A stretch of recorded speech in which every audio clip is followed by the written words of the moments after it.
It was almost 9 p.m. when the last light on the executive floor finally went off. From her glass office overlooking the city, Elena Vaughn, the powerful CEO of a billion-dollar tech company, had just finished reviewing performance reports. One name kept catching her attention. Daniel Reed, always on time, never complained, top productivity in his department. But he refused promotions, declined bonuses that required overtime travel, left exactly at 5:30 p.m. every single day. In Elena's world, ambition was everything. People begged for advancement. They sacrificed sleep, relationships, anything to climb. So why didn't Daniel? That question stayed with her longer than she expected. The next evening, she made a decision she had never made before. She followed him, not because she didn't trust him, but because she didn't understand him. Daniel walked out of the building in the same modest jacket he wore every day. No luxury car, no rideshare, just an old sedan with peeling paint. Elena stayed several cars behind. He didn't stop at a bar, didn't meet friends, didn't go to a second job. Instead, he drove to a small grocery store in a quiet neighborhood. Through the window, Elena watched him carefully count cash before paying. He put back a carton of juice, hesitated over a box of cereal, checked prices twice. The CEO of a company that generated millions per week suddenly felt something twist in her chest. Daniel left the store with 2 small bags. He drove again, this time to a modest apartment complex on the edge of town, the kind most executives only saw from tinted windows. Elena parked across the street. She told herself she would leave after this, but then she saw the door fly open. A little girl, maybe 6 years old, ran down the stairs barefoot. "Daddy." Daniel dropped the grocery bags just in time to catch her, and in that moment, something shifted. The serious, quiet employee she knew disappeared. In his place was a father whose entire world fit into his arms. He lifted her high, spinning her despite his obvious exhaustion. Elena watched as he carried the groceries and the giggling child upstairs, and she stayed. 10 minutes later, the apartment window lights flickered on.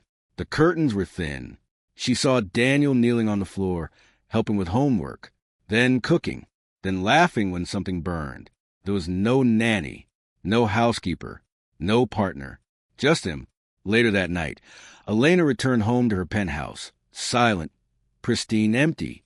She poured herself a glass of expensive wine, but it didn't taste the same. The next day at work, she called HR. "Why has Daniel Reed refused promotions?" she asked. The answer was simple. "They require travel, ma'am. Overnight conferences, relocation possibilities." He said he couldn't commit. Elena nodded slowly. That evening, she followed him again. This time, she didn't stay in the car. She waited until he finished putting groceries in the trunk. Daniel, he froze. Employees weren't used to seeing the CEO in a parking lot. "Ms. Vaughn, I need to ask you something," she said calmly. "Why have you turned down every opportunity we've offered you?" He hesitated, not defensive, not angry, just careful. "My daughter," he finally said. Elena didn't speak. "She's all I have," he continued. "Her mom passed away 3 years ago. There's no one else. No grandparents nearby. No backup. If I travel, if I relocate, she loses the only parent she has." He wasn't asking for sympathy. He was stating a fact. Elena noticed the faint dark circles under his eyes. "You're one of our best employees," she said quietly. "Do you regret staying where you are?" Daniel smiled softly.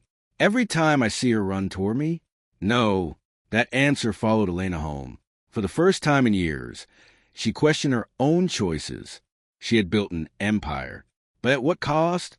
The next morning, the executive board received an unusual proposal from their CEO. A new leadership track. No mandatory travel. Flexible hours. Remote strategy roles. Performance measured by output, not presence. The board resisted at first. "It's not how we've done things," one member argued. Elena responded calmly. "Then it's time we change how we do things." Weeks passed. Daniel was called into her office again. This time, he looked nervous. "I'm not here to pressure you," Elena began. "I'm here to offer you a new position. Senior operations strategist. Flexible schedule. No travel requirement. Pay increase. Daniel stared at her. That role doesn't exist, he said carefully. It does now. His voice caught slightly. Why? Elena paused. Because leadership shouldn't require someone to sacrifice their family. He swallowed hard. I don't know what to say. Say you'll accept, she replied with a small smile. And he did, but the story didn't end there. 3 months later, productivity across the company increased by 18%. Employee retention improved. Applications surged. Other parents began stepping forward, no longer forced to choose between career and family.